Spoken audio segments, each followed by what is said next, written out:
سامنے ترمذی شریف کی حدیث نمبر 825 ہے، صحیح حدیث ہے۔ حضرت عبداللہ بن عمر رضی اللہ تعالیٰ عنہ اس حدیث کو بیان کرتے ہیں۔ آپ فرماتے ہیں ان تلبیۃ النبی صلی اللہ علیہ وسلم کانت لبیک اللہم لبیک لبیک لا شریک لک لبیک ان الحمد والنعمت لک والملک لا شریک لک۔ عبداللہ بن عمر کہتے ہیں نبی علیہ الصلوۃ والسلام کا یہ تلبیہ تھا، یعنی حضور جب عمرہ حج کے لیے جاتے حضور یہ پڑھتے، ٹھیک ہے جی۔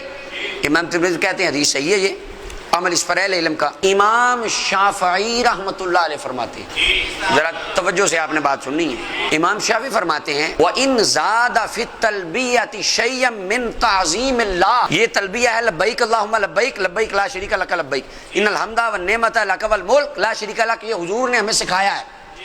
امام شافعی فرماتے ہیں اگر یہ تلبیہ کے الفاظ میں اللہ تعالیٰ کی عظمت والی کوئی باتیں یا کوئی جملے زیادہ کر کے بندہ ایکسٹرا اندر ایڈ کر دے فلا باس انشاءاللہ، تو کوئی حرج نہیں ہے، زیادہ کرنا جائز ہے۔ امام شافعی کے دور میں اگر کوئی ہمارا ساتھی ہوتا تو کہتا جی آپ کیا کہہ رہے ہیں، حضور نے یہ سکھایا ہے، آپ یہ کہ کھل بدعت ضلالہ۔ امام شافعی نے روایت ہوندی سی کہ نہیں، ان کو پتا تھا، وہ کہہ رہے ہیں جائز ہے، کہتے ہیں لیکن حضور کے تلبیہ پر رہے یہ زیادہ بہتر ہے۔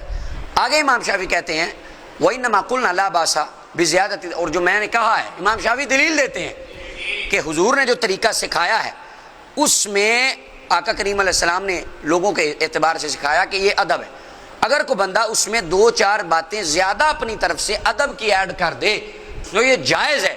امام شافعی کہتے ہیں میں نے اس وجہ سے کہا ہے لما جاء عن ابن عمر رضی اللہ عنہ، کیونکہ میں اپنے پاس سے نہیں کہہ رہا، عبداللہ بن عمر رضی اللہ تعالیٰ نے ایسا کیا ہے، وَهُوَ حَافِظَ التَّلْبِيَّةَ عن رسول اللہ، اور وہ حضور کے تلبیہ کو جانتے تھے۔ کیا معنی؟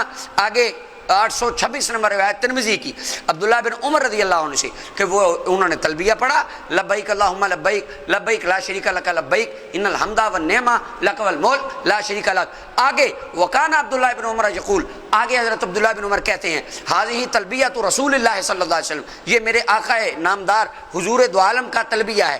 آگے وکان یزید بن اندہ، اپنی طرف سے حضرت عبداللہ بن عمر آگے کہتے تھے لبیک لبیک وسعدیک والخیر فی یدیک لبیک والرغباء الیک والعمل۔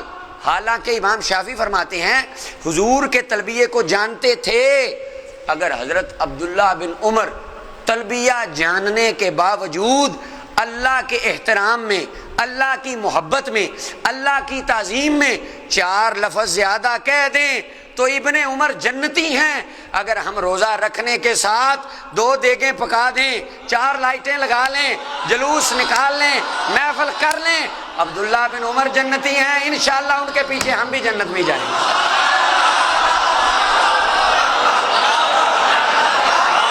تو یہ جو حدیث ہے کھل بدعت ضلالہ، یہ حضرت عبداللہ بن عمر جانتے تھے۔